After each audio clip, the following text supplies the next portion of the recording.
जालना जिल्ह्यातून एक अत्यंत हृदयद्रावक आणि धक्कादायक बातमी समोर येत आहे। कौटुंबिक वादातून एका पतीने पत्नीची निर्घृण हत्या करून स्वतः आत्महत्या केल्याची घटना घडली आहे। या दुर्दैवी घटनेत 2 लहान निष्पाप बालके पोरकी झाली आहेत। हा संपूर्ण परिसर हादरला असून या घटनेबद्दल सविस्तर आपण जाणून घेऊया। जालना जिल्ह्यातील भोकरदन तालुक्यातील पारद बुद्रुक येथे शनिवारी ही मन हेलावून टाकणारी घटना उघडकीस आली। कौटुंबिक वादातून समाधान अल्हट वय अंदाजे 30 वर्षे याने पत्नी कृती अल्हट वय अंदाजे 25 वर्षे हिच्या डोक्यात धारदार पहारा घालून तिची हत्या केली आणि त्यानंतर स्वतः गळफास घेऊन आत्महत्या केली। समाधान आणि कीर्ती यांच्या विवाहाला 5 वर्षे झाली होती। त्यांना 2 लहान मुले आहेत। 2 वर्षांची स्वामिनी आणि 5 वर्षांचा रुद्र। मिळालेल्या माहितीनुसार मागील काही दिवसांपासून या दाम्पत्यामध्ये सातत्याने वादविवाद सुरू होते।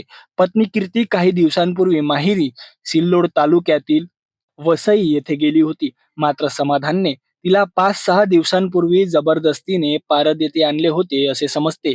या हत्येमागील नेमके कारण अद्याप स्पष्ट झालेले नाही। घटनेची माहिती मिळताच पारद पोलीस ठाण्याचे सहाय्यक पोलीस निरीक्षक संतोष माने व पोलीस उपनिरीक्षक वाल्मिक नेमाने यांच्यासह पोलीस पथक तात्काळ घटनास्थळी दाखल झाले। त्यांनी पंचनामा केला।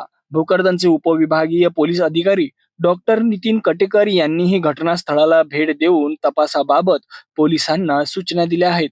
रात्री उशिरापर्यंत पारद पोलीस ठाण्यात गुन्हा दाखल करण्याची प्रक्रिया सुरू होती। या दुर्दैवी घटनेमुळे पारद परिसरात मोठी हळहळ व्यक्त होत आहे।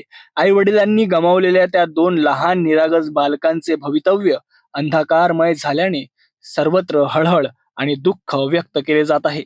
या घटनेने केवळ पारद गावच नव्हे तर संपूर्ण जिल्हा हादरला आहे।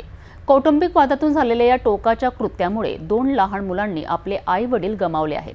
पोलिसांकडून या प्रकरणाचा अधिक तपास सुरू आहे।